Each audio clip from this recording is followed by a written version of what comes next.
తత్వ సమైక్య రూపంలో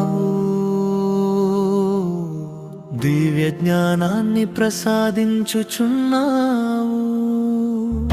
యోగిరాజుగా ప్రకృతి మధ్య సంచరించే నీ జీవితం వైరాగ్యానికి ఆదర్శమై నిలిచినది. గురుతత్వ స్వరూపుడవై భక్తులకు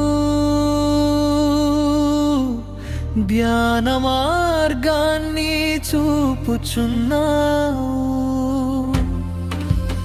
అవధూత రూపంలో ప్రపంచ బంధనాలపై విముక్తి సందేశం తెలియజేయుచున్నావు.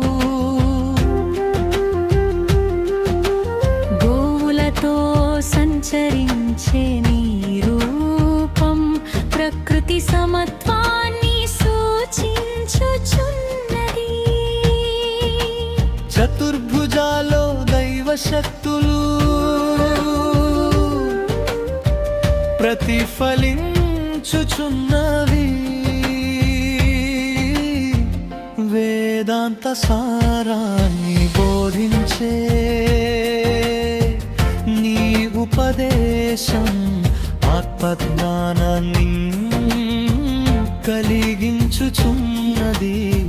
సర్వజీవులను గురువులుగా చూసిన నీ తత్వం విశిష్టమై నిలిచినది.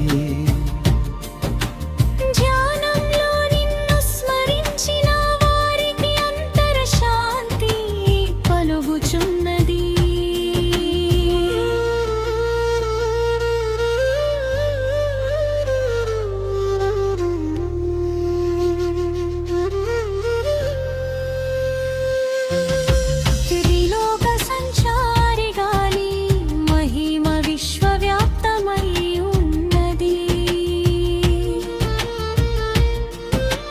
జ్ఞానాగ్నిగాల అజ్ఞానాన్ని తొలగించుచున్నావు.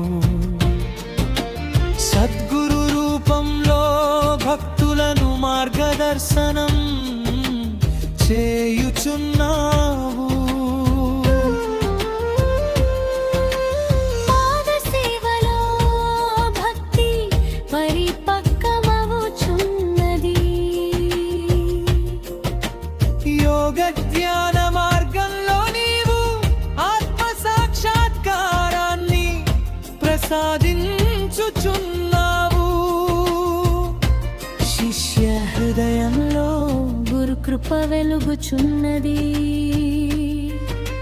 సన్యాస ధర్మాన్ని ప్రతిబింబించే నీ జీవితం పవిత్రమై నిలిచినది. సమత్వ భావాన్ని బోధించే నీ ఉపదేశం శాశ్వతమై ఉన్నది. భక్తుల సంకల్పాలను శుద్ధి చేసే నీ ఆశీస్సులు దివ్యమై నిలిచినవి.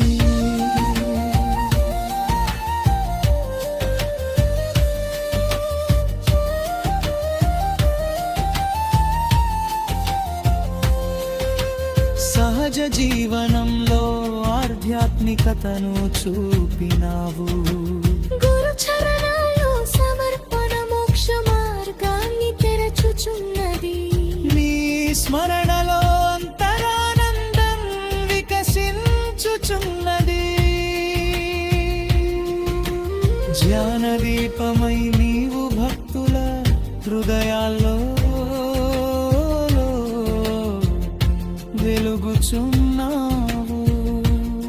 నీ కటాక్షమే జీవన పరమార్థాన్ని తెలియజేయుచున్నది.